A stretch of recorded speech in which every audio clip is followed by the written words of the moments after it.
আসসালামু আলাইকুম। এখন আমরা আলোচনা করব নবম দশম শ্রেণীর গণিত বইয়ের দ্বিতীয় অধ্যায়ের টাইপ 9 নিয়ে আমরা আলোচনা করব এমসিকিউ। এগুলো আমরা আমাদের এমসিকিউ সাজেশন বুক থেকে আলোচনা করছি। খুবই সহজ এই টাইপটি। দেখো এখানে ডোমেন রেঞ্জ সংক্রান্ত আলোচনা করা হয়েছে। সো এটা খুবই সহজ। প্রত্যেকটা অন্বয়ের প্রথম উপাদানগুলো হচ্ছে ডোমেন। এই যে তুমি যদি এখানে খেয়াল করো 80 নম্বর প্রশ্নে এখানে অন্যটির ডোমেন জানতে চাইছে। প্রথম উপাদানগুলো কি? -1 1 1 2। তুমি এগুলো একটু লেখো। -1 1 1 2 এটাই হচ্ছে ডোমেন। এখন এখানে একটা জিনিস দেখবা, কোনো কিছু যদি রিপিট থাকে তাকে একবার লিখবো, তাহলে শুধু 1 লিখবো। আর আগে হচ্ছে -1 এরপরে হচ্ছে 2। দ্বিতীয় আরেকটা কথা মনে রাখবে, এদেরকে সাজায় লিখতে হবে ছোট থেকে বড় আকারে। এটা অলরেডি ছোট থেকে বড় আকারে সাজানো আছে, তার মানে অ্যান্সার হচ্ছে -1 1 2। তার মানে এটার অ্যান্সার হচ্ছে ক নাম্বারটা। এটাকে অবশ্যই সেকেন্ড ব্র্যাকেটে রাখতে হবে, ডোমেন হোক আর রেঞ্জ হোক। তাহলে 80 নাম্বার শেষ। এখন আমরা 81 নম্বরে আলোচনা করলে এখানে আমাদের বলা হচ্ছে এটার ডোমেন কি। তাহলে প্রথম উপাদানগুলো আমরা দেখি। প্রথম উপাদানগুলো হচ্ছে -2 -1 1 5। এটাই হচ্ছে ডোমেন। এগুলো ছোট থেকে বড় আকারে আছে এবং সাজানোই আছে, আর কোনো হচ্ছে রিপিটেশন নাই। তার মানে অ্যান্সার হচ্ছে -2 -1। কোথায় আছে সেটা? এই যে দেখো গ নাম্বার অপশনে। তার মানে অ্যান্সার কি? অ্যান্সার হচ্ছে গ। এবার আসো আমরা পরবর্তী প্রশ্নে যদি যাই, এখানে একটু কাজ করতে হবে আমাদের। এখানে একটা অন্বয় দেওয়া আছে, অন্যটা কিন্তু সরাসরি দেওয়া নাই, তাই তোমাকে অন্যটা আগে নির্ণয় করে নিতে হবে। কি বলা হচ্ছে? অন্যটার যে প্রথম উপাদানগুলো হবে এক্স, সেটা এ সেট থেকে আসবে।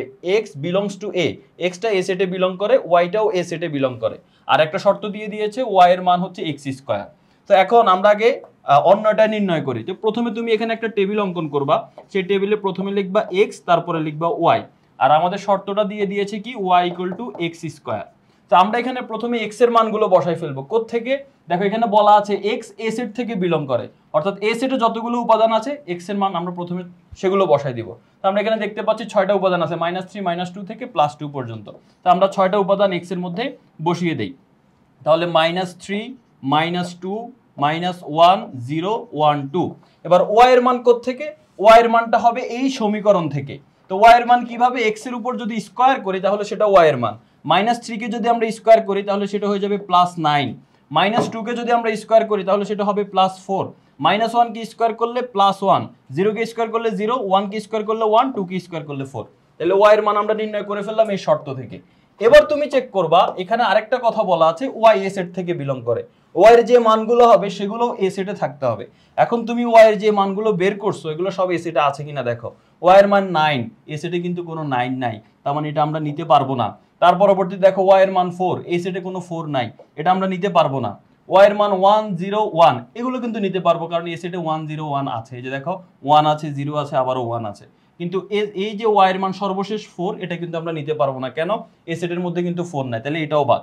এখন এখানে বাদ দেওয়ার নিয়ম হচ্ছে শুধু একটা বাদ যাবে না, পুরো জোড়াটাই বাদ যাবে। এখানে 9 বাদ যাওয়া মানে -3,9 পুরোটাই বাদ, এটাও পুরোটা বাদ হবে, এখানে লাস্টেরটাও পুরোটা বাদ হবে। তার মানে অন্যটা কি হবে? অন্যটা হবে -1,1। এই যে দেখো -1,1, এরপরেরটা হচ্ছে 0,0 0,0, এরপরেরটা হচ্ছে 1,1 1,1। এটাই হচ্ছে আমাদের অন্যয়। এখন এই অন্যয়ের ডোমেন কোনটি হবে? দেখো ডোমেন জানতে চাইছে। ডোমেনটা হচ্ছে প্রথম উপাদানগুলো। তো প্রথম উপাদান কি? -1, এটার প্রথম উপাদান 0, এটার প্রথম উপাদান 1। এটাই হচ্ছে আমাদের ডোমেন, -1 0 1। তার মানে এই ক নাম্বারটা হচ্ছে আমাদের অ্যান্সার। পরবর্তী প্রশ্নে রেঞ্জ জানতে চেয়েছে। রেঞ্জ হচ্ছে দ্বিতীয় উপাদানগুলো। দেখো দ্বিতীয় উপাদানগুলো কি? 1 2 2। দুইটা 2 আছে, আমরা দুইটা 2 লিখবো না, একটা 2 লিখবো। তার মানে 1,2, এটাই হচ্ছে আমাদের রেঞ্জ। অ্যান্সার হচ্ছে ক। এরপর 84 নম্বর প্রশ্ন যদি আমরা দেখি, আমাদের সর্বশেষ প্রশ্ন এই টাইপের। এখানে আমাদের বলা হচ্ছে অন্যটির রেঞ্জ কি। এখানে দেখো 1 আছে, দ্বিতীয় উপাদানগুলো। রেঞ্জ হলে দ্বিতীয় উপাদান 2 2 4। তাহলে 1 আছে, 2 দুইবার আছে, একবার লিখবো, তারপরে 4। এটাই হচ্ছে আমাদের রেঞ্জ, এটাই হচ্ছে আমাদের অ্যান্সার। তাহলে 84 অ্যান্সার হচ্ছে 1 2 4, গ নাম্বারটা হচ্ছে অ্যান্সার। আমাদের এই টাইপটা সমাধান হয়ে গিয়েছে। আশা করি তোমরা সবাই বুঝতে পেরেছো। পরবর্তীতে আমরা আরেকটা টাইপ নিয়ে আলোচনা করবো, এটা আমাদের সাজেশন বই থেকে আলোচনা করা হচ্ছে। আশা করি সবাই সেই সাজেশন বই সংগ্রহ করেছো। আল্লাহ হাফেজ, আসসালামু আলাইকুম।